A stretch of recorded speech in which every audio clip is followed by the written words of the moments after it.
Hi guys, welcome back. This morning they came out with some Speed with Fire, random trio, so that's what I'm doing here.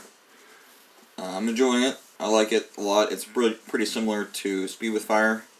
They're both really fast paced. You kind of have to jump on the eco right away, keep the pressure up, keep the other person on the defensive, and make sure that you are building good defense but not wasting too much money on defense that you could be spending on eco.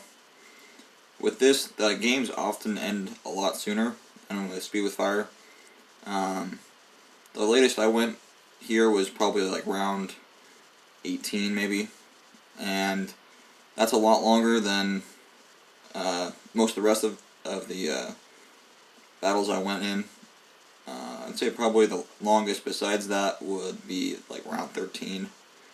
So really, these are ending pretty quickly.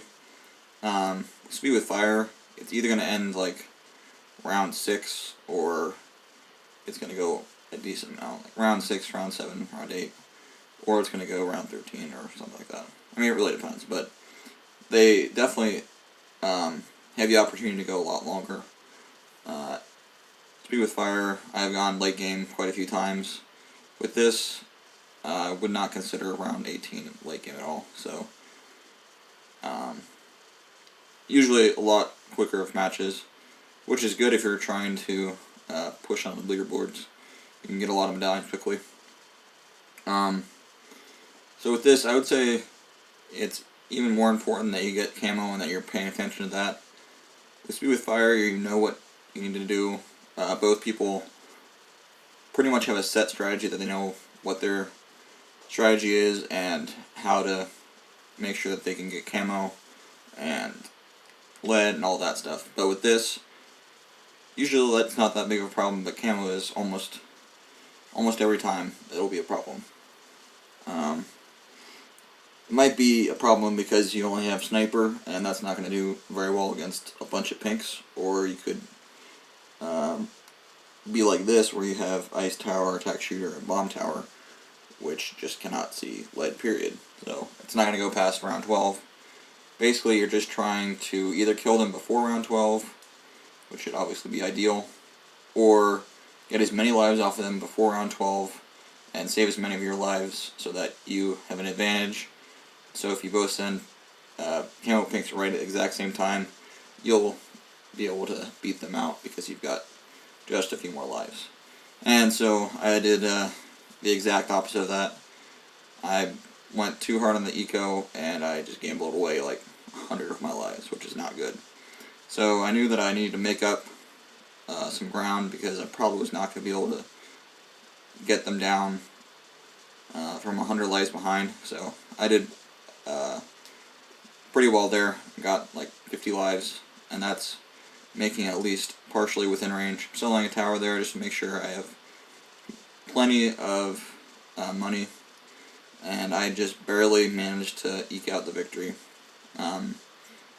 Those stacks that I had probably gave me an extra 40 health or something, which was vital. So, playing against, I was born in 2003, so he was probably like 13 or 14. But he's obviously really good since he's got 94% win, and he also got second place one time, and he has 8 million medallions. So, I'm hyping that up enough for you. So this is going to be another one that ends pretty early. Attack shooter and sniper both can destroy camo balloons, but neither of them are very good at it. Sniper is pretty good at stronger camo, so maybe ceramic, camo ceramic, snipers can deal with, but a massive pink balloons won't work so well, and attack shooter can deal with a small amount of balloons, so maybe, I don't know, 50 camo pinks, but it's not going to be able to survive for very long.